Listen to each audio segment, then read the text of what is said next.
Welcome everyone to another weekly discussion of Ascending Tribe, or with Ascending Tribe, shall I say. This week's topic is Esoteric Knowledge, the Power of Unconscious Symbolism. Every week, I like to introduce ourselves. So let's get to know each other a little bit better and just tell us one thing that you're grateful for today. Today, I am grateful for my freedom. Drew? I'm grateful that I got to go back to work and now I'm part-time, which even though I'm losing money, and it's more freedom for me in my life. Yes, exactly. Livia? Oh, today I'm thankful that it's, a nice day. Thank you. Joe? I'm grateful for life itself, basically. I'm happy that I'm alive. Love that.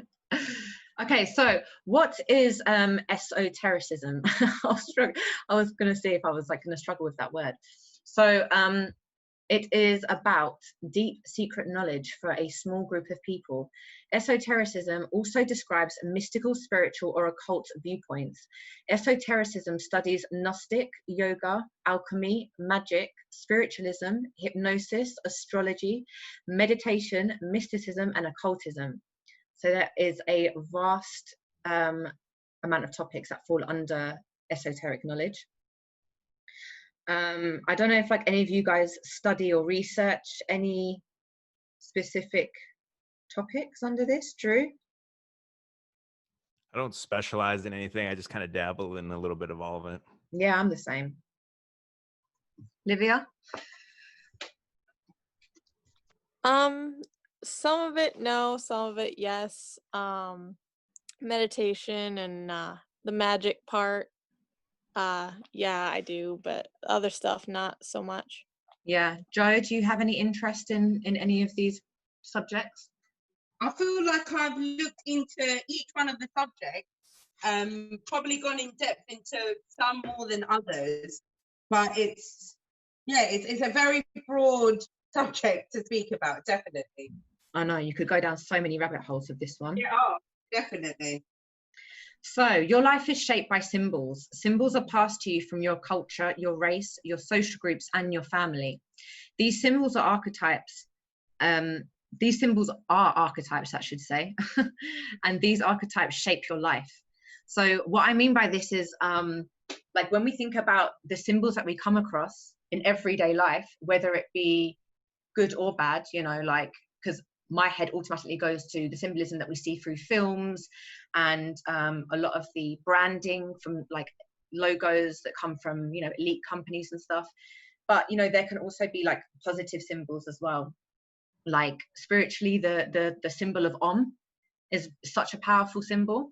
But if you think about how your body, your mind basically takes these symbols in, and this can really, really shape your reality. So one of my favorite guys who was actually a Freemason, I think he was a 33rd degree Mason. Drew, have you heard of Manly Puhal? Yeah, I've heard of him. Was he 33rd degree Masonry? I'm not exactly sure, but I think so, yeah. Yeah, I feel like he was, yeah. So but the thing is, I love reading some of his books and I love researching him because I think he was such a powerful and profound thinker. So he talks about symbolism is the language of the mysteries. By symbols, men have ever sought to communicate to each other those thoughts that which transcend the limitations of language. So basically here, I feel like he's saying symbols are actually more powerful than words. And you can actually express yourself better through symbols than you can through language. And if you think about even when you go back to ancient civilizations or ancient Egypt, for example, everything was hieroglyphics. So there's symbolism right there. Livia, did you have anything to share or add to this section? Not so much. It's basically what you said. It's basically speaking with pictures. Anyone can get it, whereas language is different. Yeah, language can be misinterpreted quite easily, I feel. Joe, how do you feel? I feel with pictures, it can communicate to anybody. It doesn't matter what language you speak. With pictures, it can just translate to anyone and to anything really. Hence why there's so many films that can be translated to so many different languages, but it's actually visually is what stays with you than what you're actually hearing per se. That makes so much sense, actually, because when you think about films, like we are creatures of storytelling, you know. That's how we best communicate with each other. So I need to move this a little bit. Symbols are the language of the subconscious mind. What is not known to the average public is that the occult and mystery schools have known the power of symbols since their formation long ago. And before that, the Egyptians, Greeks, Romans, all the way back to Babylon and Sumeria. So this, for me, like why I kind of want to point, like the reason why I wanted to really talk about this topic is I feel like it's really powerful to understand how the elites basically manipulate us and how they're able to create and manipulate our reality through symbolism. And that is like only one aspect of it. I mean, if we were like a few weeks ago, I know that we were all talking about MK Ultra and how they've got these frequency weapons that actually affect our mind and can actually manipulate our reality as well. But I mean, from a symbolism aspect, this is actually such a powerful thing. And if you're so unaware of what you're taking in through your mind, just imagine how vulnerable you are. And this is why I really want to raise this topic, basically. So identifying esoteric symbols. One of the most profound personality traits of the human being is our ability to tell stories. We are the alchemists of the animal kingdom. Our consciousness allows us to use words, sounds, and pictures which can transform and redefine our reality. I don't know how you guys feel about like how to identify symbols, because it's such, like, I feel like it's such a broad subject. And this is what I was talking to you about, Drew, about like reversing the indoctrination and kind of unlearning to like relearn. Is I feel like from that point of view, it does take such a long time, because how can you truly say that you're going to literally know everything? Do you know what I mean? But I don't know if anyone has any experiences with certain symbols, or learning certain symbols, or learning the powers behind certain symbols. Drew, do you have anything to add?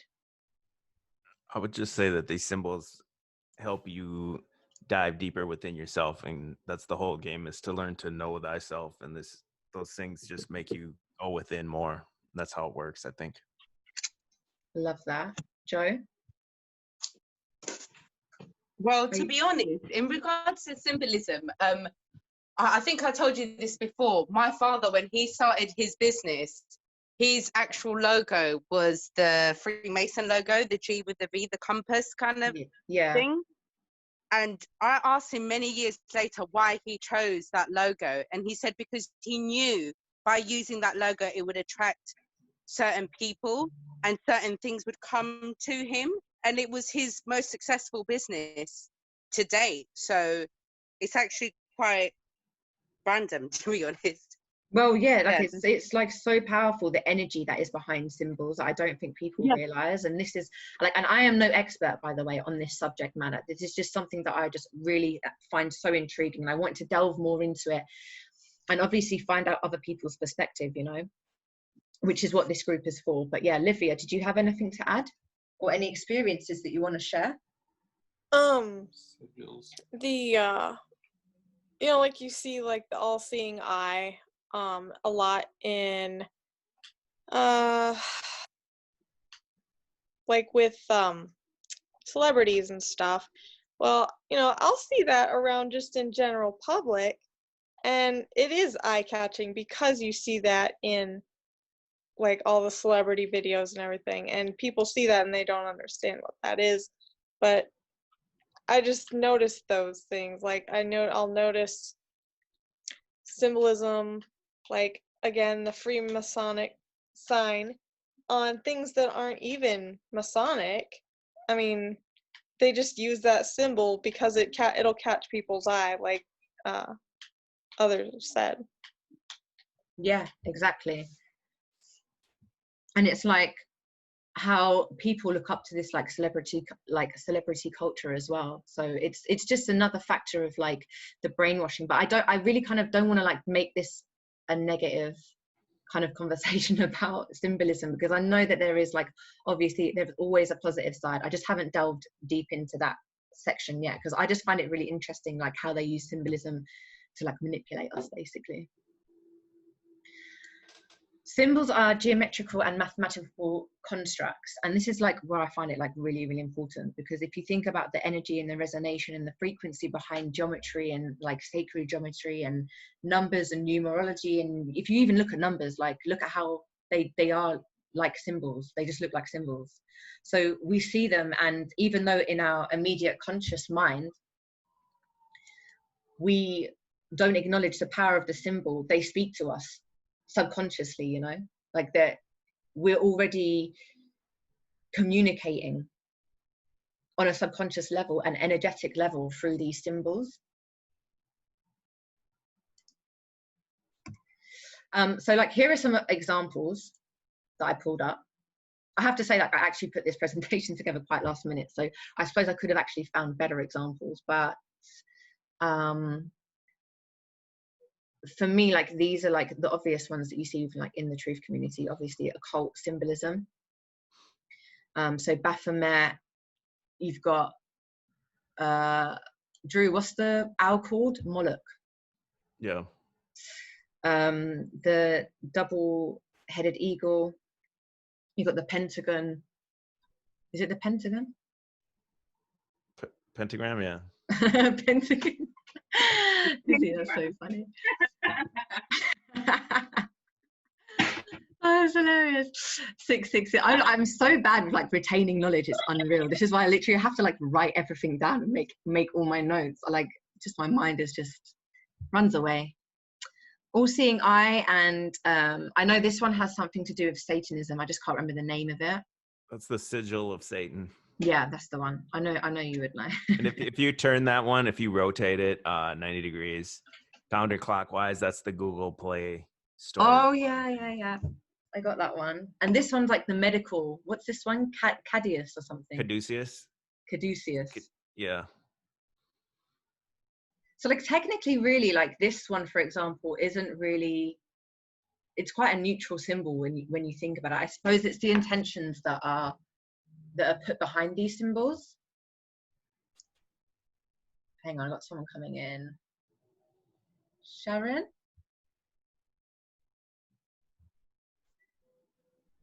And so yeah, this one is like to do with medicine and medical, isn't it? Does anyone know what this one is? I know what it is. Drew? That's a Skull and Bones. Yeah, from the Skull and Bones Society. I don't know if that's like technically an esoteric kind of symbol, but I feel like you do see that a lot, not just within that secret society, but you see it like throughout occult symbolism as well. What is the reference to 33? I feel like isn't that linked to like Jesus or something to do with Jesus? Yeah, Jesus was crucified at 33. Yeah, I was just gonna say that. And what's the other one I've got here? Oh, this one, like being the Facebook logo. Have you guys seen this one? Yeah, what is that one called? I forget. It's to do with the belt,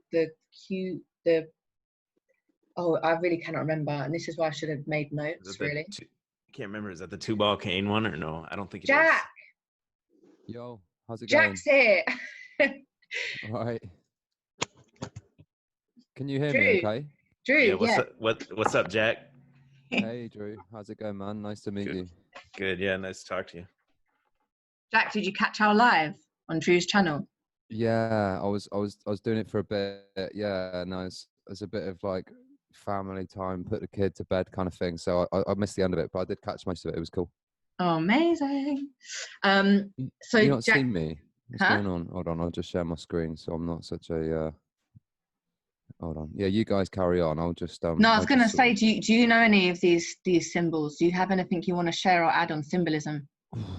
Well, obviously the you know, the square and the compass is a big one, isn't it? That's pretty obvious. I've seen this one sort of two along from that at the top, this one that kind of looks like that's like the satanic cross, is it not? I'm familiar with that one. Yeah. Yeah, the eagle is interesting. This one in between, actually, in between the square and the compass, and then you've got the hexagram there, the pentagram, or this is an interesting one. The lines, I'm not sure what that is, but I've seen that in reference to like how the sun shines its light or something like that, or something to do with like where the earth is in relation to the sun, and then the geometry between the two in the sort of heliocentric model. I've seen that referenced in that before, but that could just be bullshit as well. I don't know, you know. Yeah. But yeah, go on. I'll listen for a minute. I'm just sort of dropping in. That's fine. It's not going to be that long. I don't really know where you're at or anything. Yeah. It's actually not going to be that long. I've been going for a few. Yasmin's just joined. Hi, Yasmin. I am late. That's okay. I'm kind of like halfway through, but how do you like? What give us some of your symbolism or esoteric knowledge? Oh, this is my favorite subject. Okay, so shall I go back? Oh no, it's fine. Like some of the very first things that I actually got onto, information-wise in research, was symbolism, and the first thing was Michael Tsarian's long lecture about the subversive use of sacred symbolism in corporate media and logos and things like that. And that's what first opened my eyes up to the fact that symbol literacy is incredibly important in order to navigate this reality, because all this stuff means something to our subconscious, and obviously its widespread use without our awareness of it does not mean it's not having an effect. So yeah, that just kind of started the path into understanding what all these different symbols were, how they connected, and then it opened up a whole language and pattern over the last few years to understand, yeah, how those things are connected and what they mean when you're tapped in, and then you're seeing something and you're aware of it, but you're also asking, what could this mean? So it's opened up all kinds of worlds. But what do you know, like also, because you're like really deep into like psychology as well, on a psychological level, what are these symbols basically doing to our subconscious mind? And then like how does it like translate into our conscious mind? How does it filter through?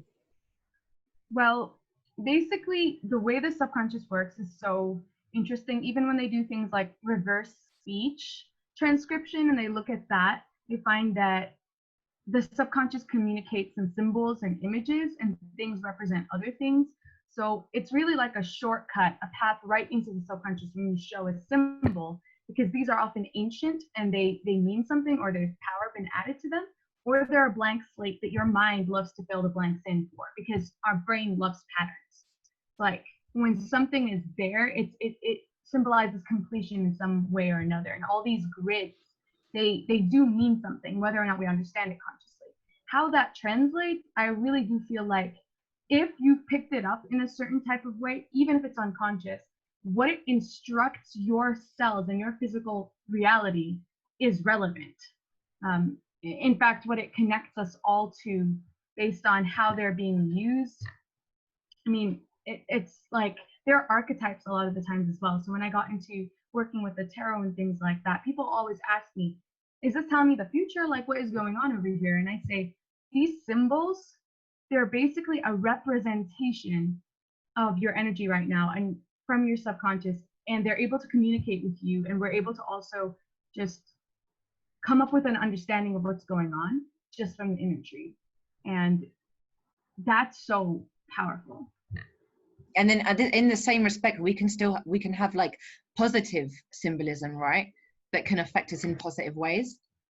Yeah, I mean, all of this stuff can be used in any kind of way. It's only when we attribute a certain meaning to it, use it for a certain thing, that it could be positive or negative. It's typically pretty neutral. Like, for example, you can create a sigil that's personalized to you that somebody else might never understand and therefore not be able to use or do anything with. So it really does depend what their origins are and what they're being used for. So it's about the intention that's put behind them. Yeah. So do you think these elites, like they create, well, we know that they do like rituals and stuff, but like, how would you, like, what do you need to do to put like energy or power or an intention behind a symbol to affect someone else?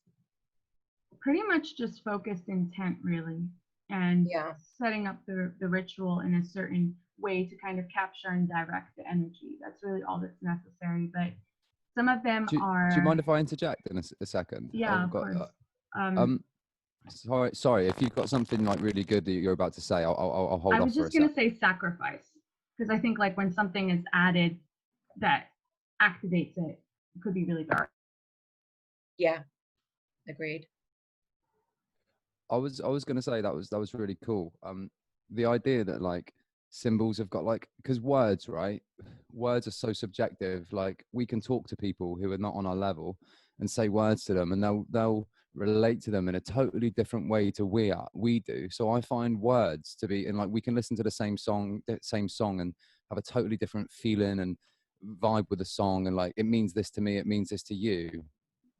I wonder if it's the same with symbols. I know, like music, for example, like A is like true. Like we all know that A is true. It resonates on a certain level, and whether that's, you can never know whether it's truly subjective or not. But somatics kind of prove that it's like has a truth to it that we can all kind of get behind to some degree. And then, so like with symbols, I wonder, like some psychologists, philosophers, I think it was Jung who said that like there's beyond this realm, there's a land of like pure mathematics and symbols, which is like a true like realm of like just like symbols and stuff that exist outside of us.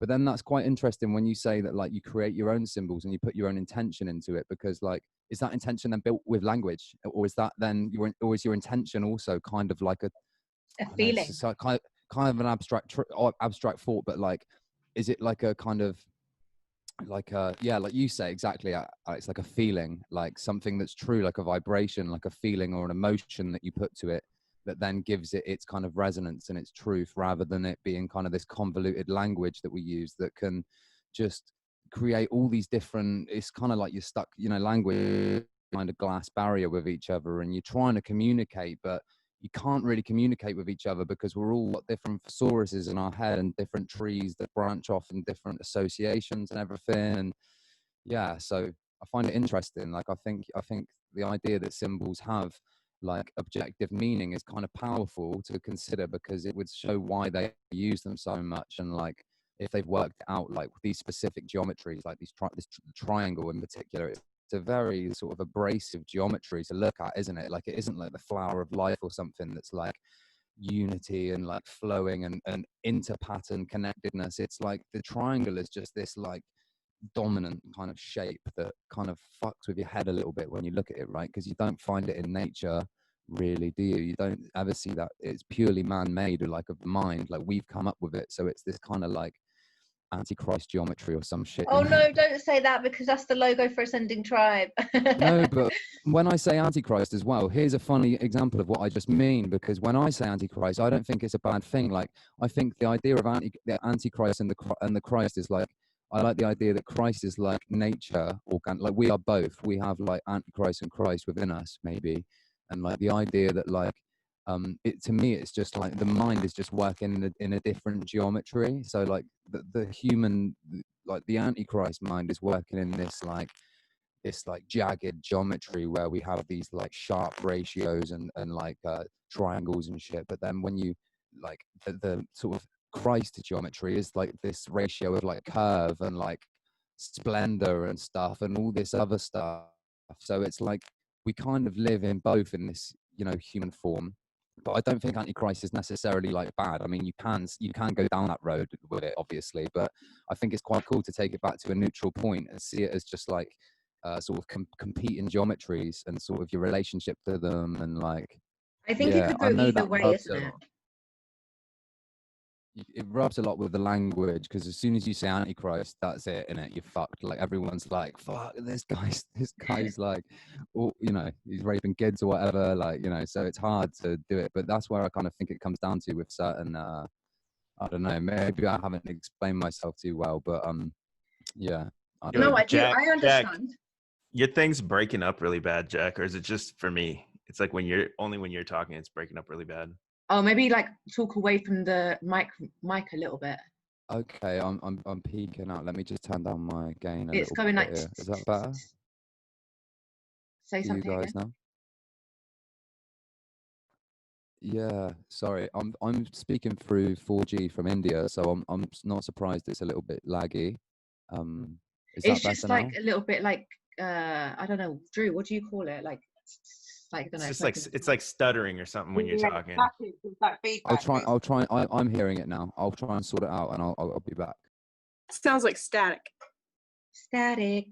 But yeah, like just going back to the triangles, you know, like a lot of people actually didn't take to the ascending tribe logo, and for me, like the intention behind it was like the mind body spirit connection, because that's basically what ascending tribe is all about, trying to connect like the knowledge between like the mind, body and spirit, and also about connecting people. But it is funny because there was one guy in particular, actually, like he was like, I really just don't like triangles. So I was like, okay. But yeah, so I suppose it is all about like, you know, I think it's also to do with like the programming that you've had as well previously. I think also to do with certain shapes and stuff. I would just want to add something really quick here. I do believe there are realms of pure symbolism, and that's why sacred geometry is one of the ways that we can understand how this realm actually operates. But interestingly, I think some of these symbols, they are incomplete. So they have an inverted interpretation and way that they affect us, because they don't include all of the connections or the ways that what the framework of that symbol is. So that has potential to be used in a different way. So for example, the triangle is not necessarily a negative thing, and it is the trifecta. It is the connection between three base things. It's like mother, father, child. That's a base form in nature. But interestingly, that triangle, if you superimpose a second triangle and then a third triangle, you get the 9-pointed star. And that's with the circuitry of this universe, the 3, 6, and 9, and the numbers that go around it. If you look into the Tesla way that circuitry operates. So I really think that they'll take something out of context in a certain way, and that's a certain channeling of circuitry of energy, and that maps out onto our psyche and our operations. Yeah, that makes sense. I just want to see if anyone else wants to add. So Sharon, are you there? Hey, I'm here. I'm just taking it all in and listening, and Sure, that's fine. yeah. Nice to hear you. I have similar thoughts too about the symbolism maybe not being complete, because whatever the powers that be might be, I doubt they would give it all to us to kind of disseminate and try to figure out, you know. That is true. They like to give things in half truths anyway. Exactly. They give us like go on. Oh, I was just agreeing. I said exactly. And as far as things being reversed too, I've often thought about that. Like, you know, the whole world itself seems to be upside down sometimes. Like everything you look at just seems to be the opposite of what it actually is. So you have to wonder about all these symbols they put out there too. Is like this actually what they use, or is it actually what they give us as being the profane, so to speak? It's really interesting that you just mentioned that, actually, because a little while ago, a few years ago, I found out about the peace sign. The peace sign is actually upside down. When you look at the peace sign, it's the energy is draining down. It's about death. It's about negativity. It's about the end. But if you flip it upside down, it's about giving life. It's about looking upwards. It's about opening your arms. So that was like a really interesting point that you mentioned, actually. And I actually didn't like put it in here, but I should have probably put it in the presentation. Jack, did you want to say something? Peace sign's kind of got the Trinity built into it as well, you know, like those 3 different sections. I just thought, I was going to say that, like, it's interesting how, like, where language and script first come from. And, you know, when you think of, like, I, for example, the letter, like, a lowercase I is like, it means, you know, I is I, but it's like, you know, it's a person with a dot with a head on it, you know.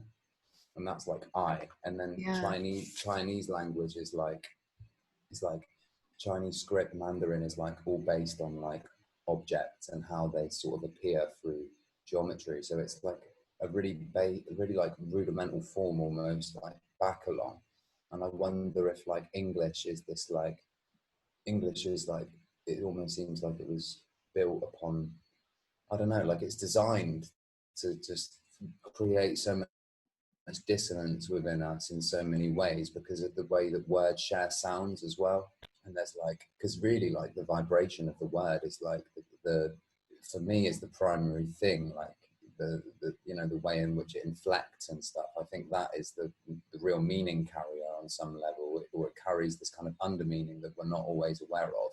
But when you, I don't know, like it seems like English is just, with the numerology and everything else and how it all links in with the Bible so perfectly, like numerically, and with so many other things, it seems like it was like built on numbers, which then links to the like the, what do they write in Israel? I've forgotten the name, like the Jewish text. Oh, Hebrew. Because, Hebrew, thank you. Yeah, because theirs is actually, they share letters and numbers, don't they, in theirs? And that's like that's why the sort of Jewish numerology is so sort of like prominent in those circles, because they have no separation between the numbers and the letters.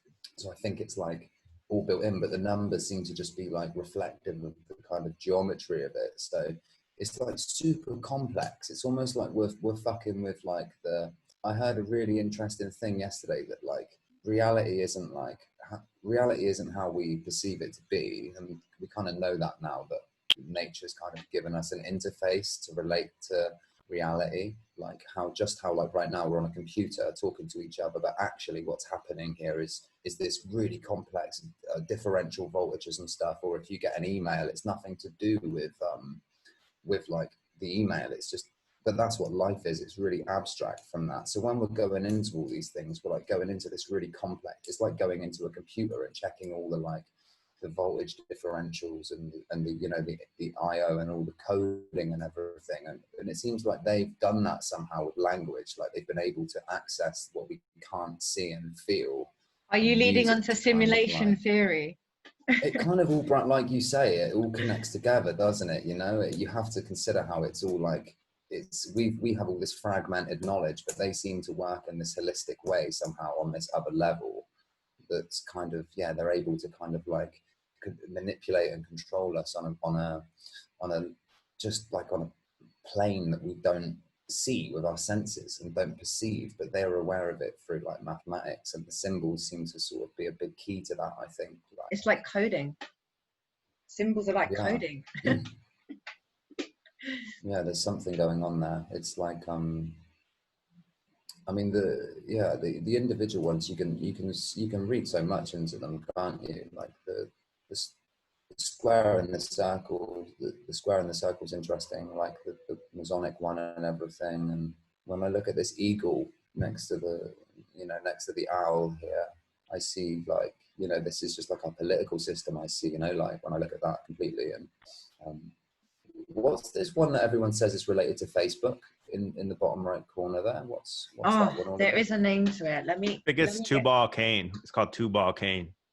Which way I mean, think about two-ball cane. It's like a masculine phallic symbol thing. Yeah, it's got those little things on the end. Balls. It's got a bend in it as well from somebody who masturbates too much. Pyronies. When they get a cock bend. Oh my God. Livia or Joe, did you guys want to share anything on this? No, I'm good. I like listening to what everyone else is saying. Cool. Joe, are you there? The same. I've been enjoying listening to everybody's point of view. I don't think I can have anything to add, to be honest.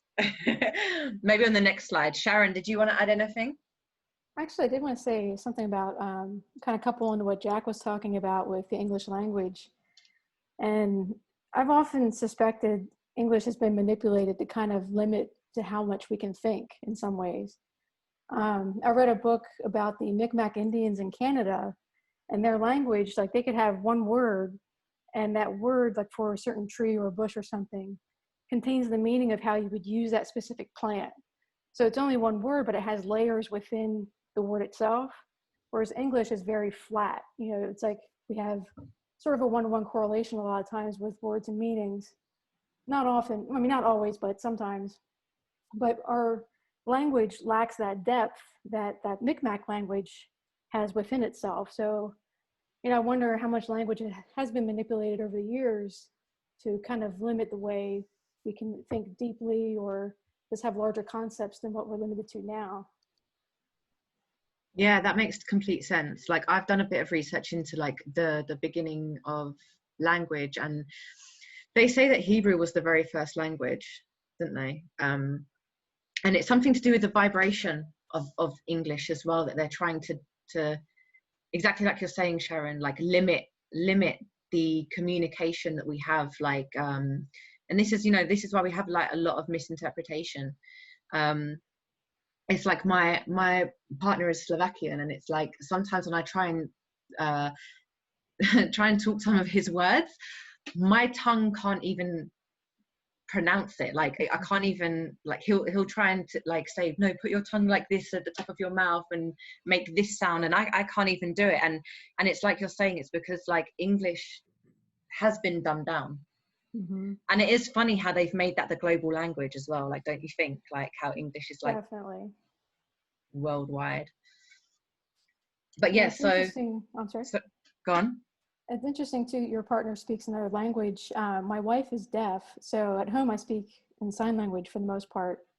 And it's interesting too, even in sign language, how much more depth there is in comparison to English. The way you can express yourself, and it's fascinating.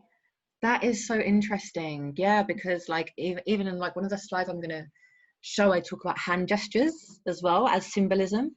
So that makes complete sense. That's really interesting. English also has this thing, you know, the way it's built in with subject and object, and you wonder whether, like, you know, with the Bible in the beginning, I think it's in the beginning was the word or something like that, and you wonder whether, like, you know, the way in which we already, when you say I, you're already separating yourself from nature in a way, from everything. You're subject in an objective environment, whereas we kind of sort of are on the brink of understanding that everything's more sort of interconnected and different in a way that we can't quite perceive, but we know it is. But English language instantly creates a paradigm where it's like, and you put yourself first, and the way it's structured grammatically sort of leads you into a kind of philosophy that's kind of, it sort of just leads you into perceiving reality in a very fragmented way that's hard to, that's why so many people, I think, have so much issue with accepting certain spiritual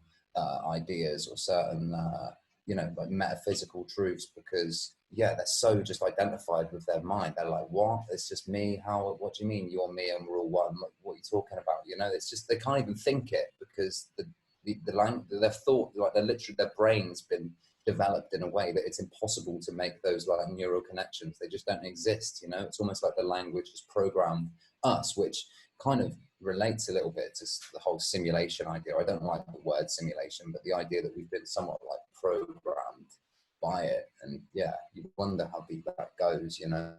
It's like the word abracadabra coming from the Hebrew word of like, what I speak, I create, right? So if you think about the vibe, like how they've really dumbed down the language behind English, that means they're putting a limitation on the vibration that we're speaking through English, which through vibration, through the word, is how we create our reality, and obviously like through thought as well.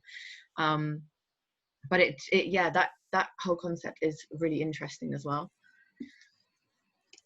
So here are some examples of like where we see some of this symbolism in everyday life, and like companies through logos. Like even like the concept of logos is such an interesting one when you think about like from a marketing aspect, is that they're trying, that was the whole point of having a logo in the first place, is that they want this symbol to get into your subconscious mind so that you think of this company, you attach to this company, you want to buy from this company or use this company, like on that kind of level. It's super interesting.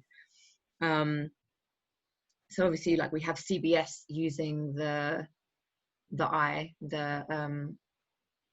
what's it called? Why can't I not think today? The all-seeing eye. Yeah, the all-seeing eye. And then you've got the Mason star for the Texaco sign. You've got the Vesica Pisces for the MasterCard logo, which is obviously like one of the most simplest, most common kind of sacred geometry, actually, is the Vesica Pisces. That's kind of like where everything kind of starts. You've got Walt Disney using 666. We all know about Disney, don't we? Bentley, who's using like the I really cannot remember the names of all of this, but like they're like, it stems from the symbolism of from the Egyptian wings, although I can't remember the name of it. You've got the World Health Organization using the Drew. Can you remind me the name? The Caduceus, but it's only, if you look at it, it's only got the one serpent on the one side, where on the other Caduceus has the two serpents with the wings on the top. So that's kind of an incomplete one, I think, intentionally.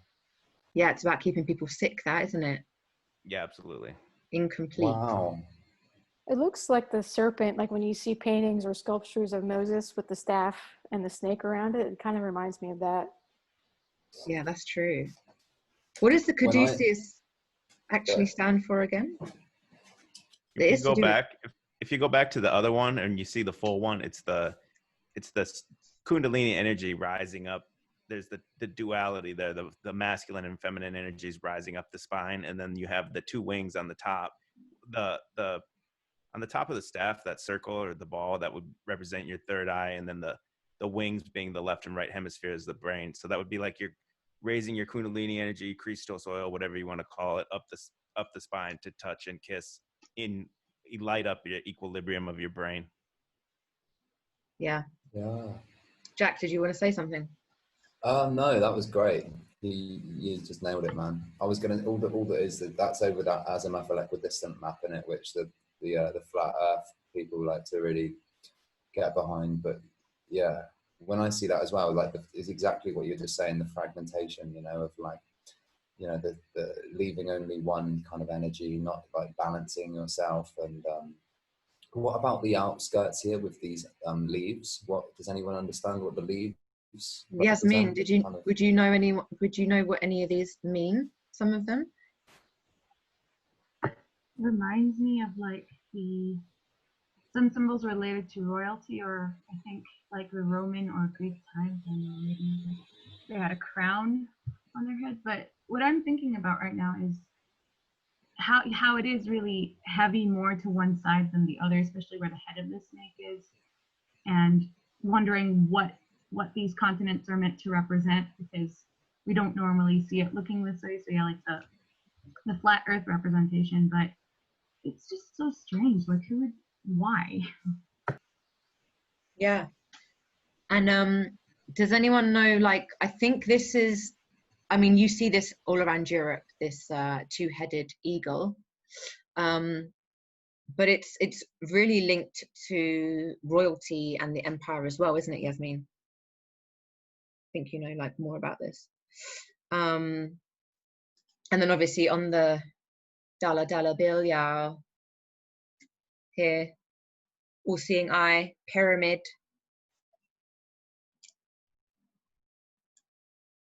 And then if I move this over, I mean, I don't know like how, I know this is TripAdvisor, yeah, but I don't know how, when I see this, it just reminds me of like Moloch, you know, the owl. So I don't know how linked that is, or what the link between TripAdvisor or travel. And why does it have two different icons? Circles. Stop and go, I see in the colors, like what you just asked. Like, yeah, it's almost like when I see red and green, I always think like stop and go. It's very system related, traffic lights, like tell you when to stop, tell you when to go, kind of thing. Yeah. And wrapped around in concentric circles are kind of infinity, you know. So it's kind of what I get from that, which I don't know, but what I interpret that as just from looking at it is like the system is kind of like infinitely kind of like there, you can't stop it, you know, like we'll tell you when to stop, we'll tell you when to go, kind of thing. But that's just a quick little like read of it. That's, you know, that's a very subjective sort of take. So carry on. Yeah, I mean, I would have loved to have added more in. Does anyone have any other examples of this kind of thing that like I didn't I got one more for the, if you look at the bottom with the Google Play and the Seal of Satan down there, that's also the same as when you look at the diagram of how your eyes see, and everything's flipped and inverted inside of your brain. So when you look at that actual diagram of how the eyes see, it's almost the exact same as that Seal of Satan. Yeah. Because the world's an illusion. That's basically what it means, I think, is everything you see is an illusion. Yeah. Where does the actor-based reality thing come into all of this? Is there a link, Drew? Can you link actor-based reality with all of this? Bill Gates. No, I don't know. Not specifically with any of these, other than maybe the CBS logo, like the phonetic saying of you're seeing BS. They're just feeding you live vision, through there. That's hilarious. It's so true. The pyramid, I know it's like the classic, most sort of like played out one that people talk about, but what do you guys see when you see the pyramid? Do you see, like, what I see is like the sort of surface level formation of society, like, the many hierarchy. Holding up hierarchy, exactly, yeah. But then another part of me sort of thinks it's almost like, I don't know, like I've had other sort of ideas about it before, like it's kind of something else as well, like it's not just as simple as hierarchy, because it sort of says that the very top, it kind of deifies the top of society, right, into this demigod sort of idea when you look at it. But I wonder if it's so out there and so played out that we're kind of missing something with that as well, and how that sort of relates to the whole thing. Has anyone got any insights on the pyramid that people may have missed? Pyramids are alien ships. I've heard that as well. I hear a mixture that like they are ET aircraft, and that they're actually like healing temples, that you can find like a lot of crystals in there, and actually something to do with the shape of the triangle carries a lot of healing energy in it. Like, I don't know if you guys follow any like crystal healers or Reiki healers. A lot of them will have like these pyramid frames that they'll literally just sit in, or they'll create a small pyramid frame with crystal grids to initiate healing, and that stems mainly and majority from those Egyptian days, or the ancient civilizations.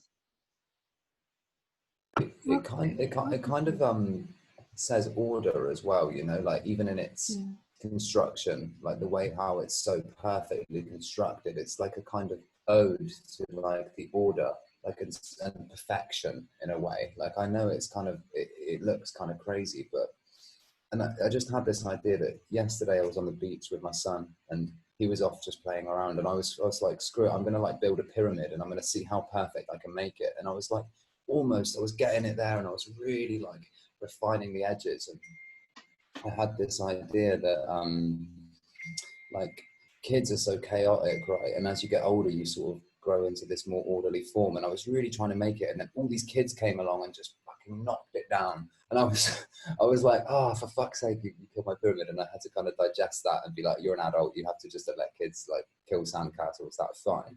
But then it just kind of resonates with me a little bit that it's kind of this like, I don't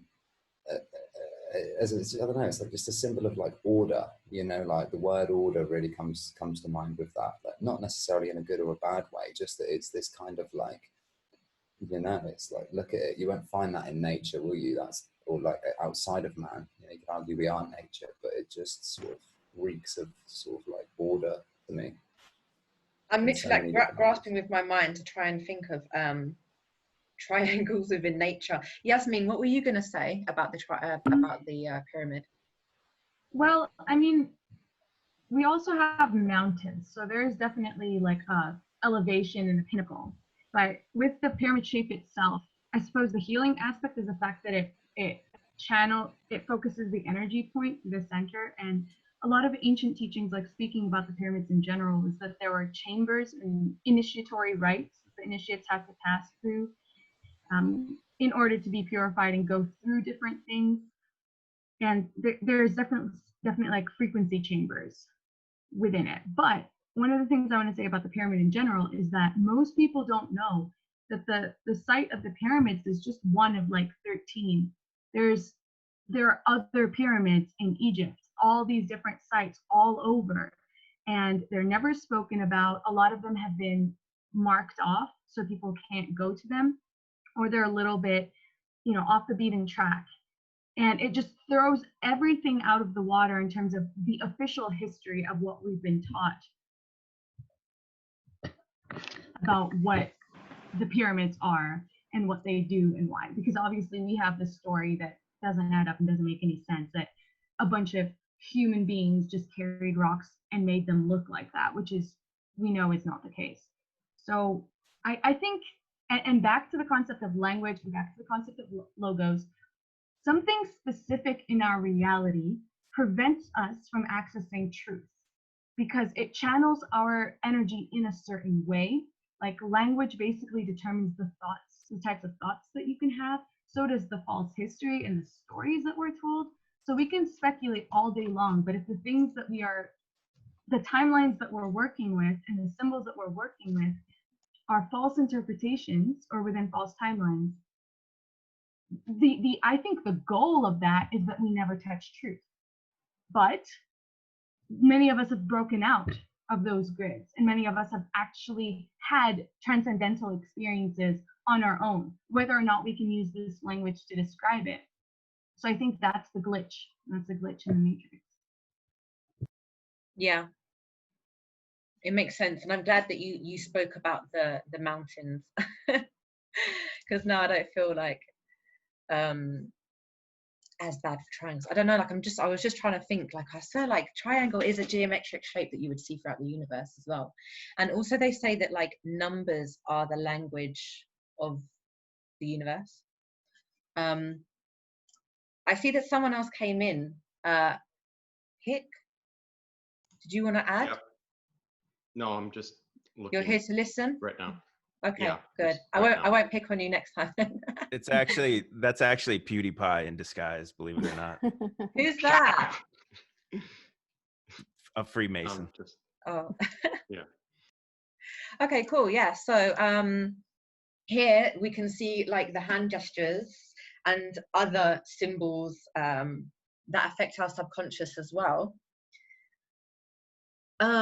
We all know about like the all-seeing eye and how the celebrities love to use that one. In the middle, you've got, and in the middle at the top, the black and white picture, that's Moloch the owl, is who they're replicating.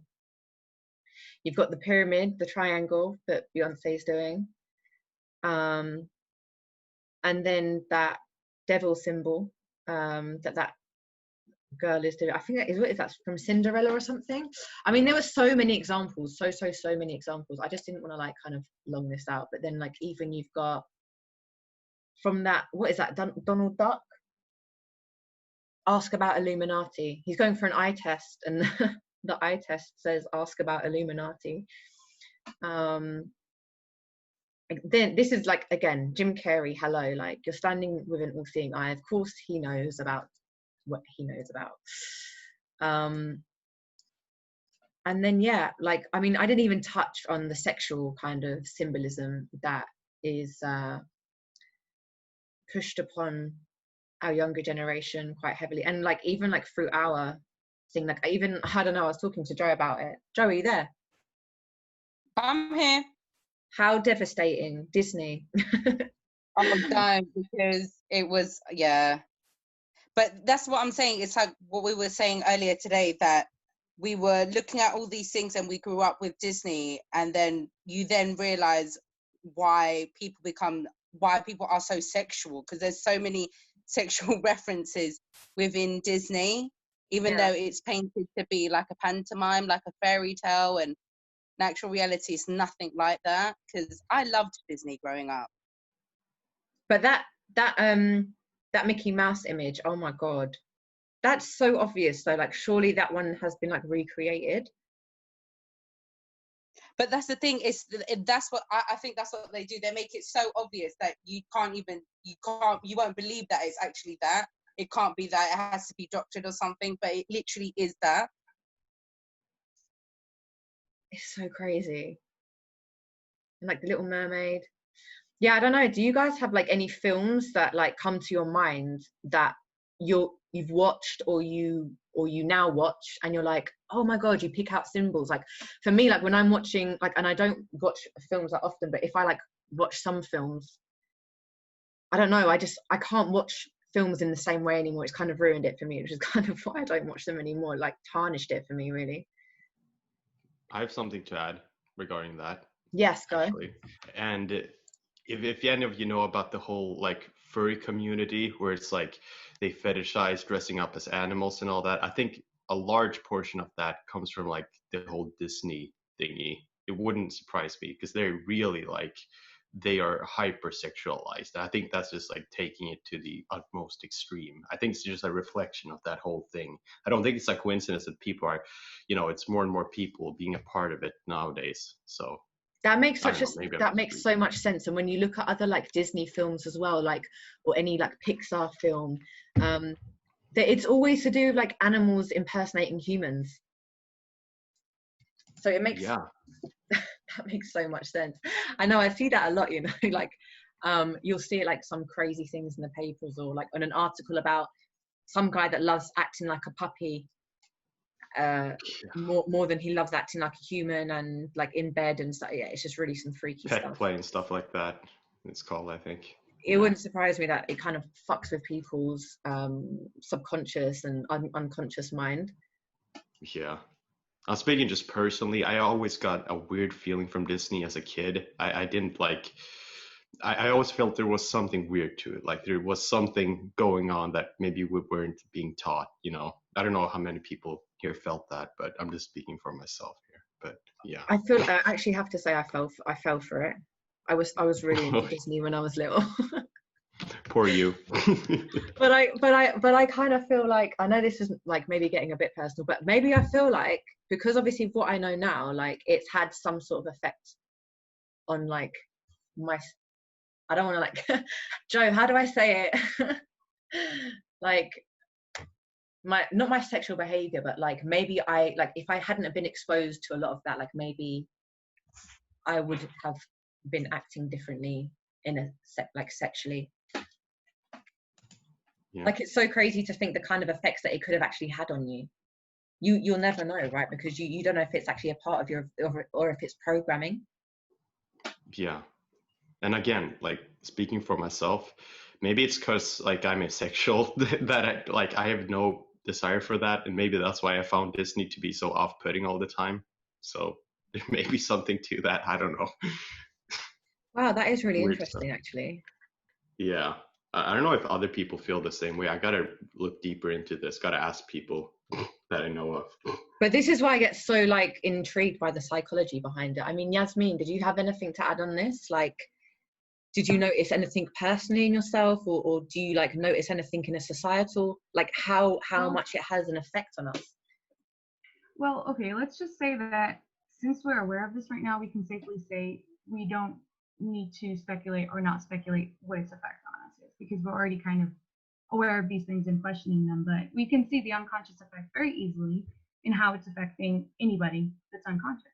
Like it, and what are the themes there? It's like sexualization, kind of crossing people's boundaries. It has a little bit of a sinister backdrop to it. Like, I don't know what it is exactly. I never questioned what Disney was. Like, I watched this stuff because that's just what our parents put in front of us. But I always felt sad, and like there was something sinister about it. But at the time, I had no language to understand or convey what it is that I was feeling. And over time, growing up, looking back, I would just be like, these things make me uncomfortable, but I don't know why. So learning about it makes more sense. But I'm also extremely sensitive to this stuff all the time. There's people that just love certain things and they don't mind, like they think it's entertainment just sitting and watching it. I hate the Simpsons, cartoons, anything that is on, it's just loathsome to me. Like it feels wrong. It's not just what they're saying or doing or the symbolism. Something in the resonance and the frequencies of what's being emitted. It's almost like if you tune in hard enough, you can hear something that's literally splitting your two hemispheres. That's literally like creating a lack of resonance and meant to split you off of yourself, if we want to read deeper into it. But it's just like, if we desensitize to that and we're not actually aware what's happening, you don't pick up on that, and you can just watch these things and take them at face value. But that's why I think the most important aspect of education is, first of all, learning about the symbolism, and then learning that certain things are putting in subliminals and frequencies, because then you can take your own soul journey and take each thing as it comes to you and discern it and be like, okay, this feels this way to me, rather than just unconsciously engaging with everything. But there's definitely something going on. This is, once you awaken to it, it's not normal stuff. Like, you just watch it and it's like, why are they talking about these things? Yeah, some of the kids shows are really messed up. How do you think, like, tell me? No, go on. Yeah, Drew made a pod or a stream some time ago, and he touched upon a certain thing in one of those with like the Bratz dolls. Like, nowadays, girls are dressing up in their 20s. You know, they're dressing up as Bratz dolls because that's what they grew up with. So they're starting to like trying to like almost recreate like sex dolls or something like that with their appearance and stuff like that. But now young girls, like the younger generation, is growing up with something called, I think, Monster High, and which are like goth dolls, and that's probably gonna be way bigger in like the next 10 years and stuff like that. What kind of effect do you feel like that's gonna have? Like, I don't know much about this. I haven't heard of this. Yeah, well, it seems like they're trying to emphasize more and more on like extreme body parts, you know, extreme like bigger heads, smaller bodies, the whole thing, you know, like bigger lips, bigger eyes, all that jazz, you know. And I mean, you can just look it up, like Bratz, Monster High. It's pretty clear that they're reflecting those, you know, kids shows, whatever, and dolls and all that. So yeah, it's pretty obvious when you just look at it. So I don't know which podcast, maybe if Drew's hearing this right now, he can say which one that was. I don't remember it, but that was actually really interesting. Yeah, I don't remember exactly which one it was, but I do remember touching on that before. Yeah, it's very interesting. How do you think we can protect ourselves, like, mentally from this? Me? I mean, all of us. Like, how do you think from all these from the symbolisms, like the negative ones? Just be aware of it. Yeah, I try not to think in terms of like positive and negative. Just have a really neutral perspective of it. Just look at it for what it is, and just when you see it, just recognize it. Notice it's there, and if you know people who are like even vaguely into this, like, you can talk to them about it, and just, you know, I don't like the word educate, but, you know, just like tell them about it. Tell them there's stuff they're putting out there that maybe are not, you know, having our best intentions in mind, you know. Yeah, just, I suppose, more awareness then. Yeah, just like generally practice like the Buddhism, you know, just practice awareness. I mean, for me personally, like, what I don't like to, I just like to kind of limit my intake. Like, once I know these kind of things, I like to limit my intake. And it's the same like with my food as well, you know, like when I found out about how many chemicals are in food and stuff like that, and that's why I kind of like limit what I eat and stuff in terms of the kind of things that I eat. And it's the same with what I watch and what I listen to, like how they, I mean, Yasmin, you were talking about it on one of the other weeks about frequency warfare in music and stuff. Same kind of thing. Like, I just feel, nah, I don't want to expose myself. If I know about it and I'm aware of it, like, I don't want to expose myself to it. But yeah, I don't know if anyone else had anything else to add or share. There was a pretty, oh, sorry. Okay. One of the things about Disney movies, I noticed when I was even, I think it was in middle school or high school, I didn't really think much about Disney movies at that point until my nephew, he was 2 years old at the time, he was watching Bambi, and then Bambi's mom gets shot. And just seeing his reaction from a 2-year-old perspective, I was like, holy shit, these movies are fucked up. It's like, what is wrong with Disney? And from then on, I was like, you know, you see that pattern within their movies of somebody being orphaned or one of their parents getting killed or some tragic thing, horrible thing happening. And it's like, it just sets up a whole precedent for the whole rest of the movie. Your mind is in that space, and it's just messed up. It's like trauma activation, isn't it? Totally. That's what I was going to say earlier, too.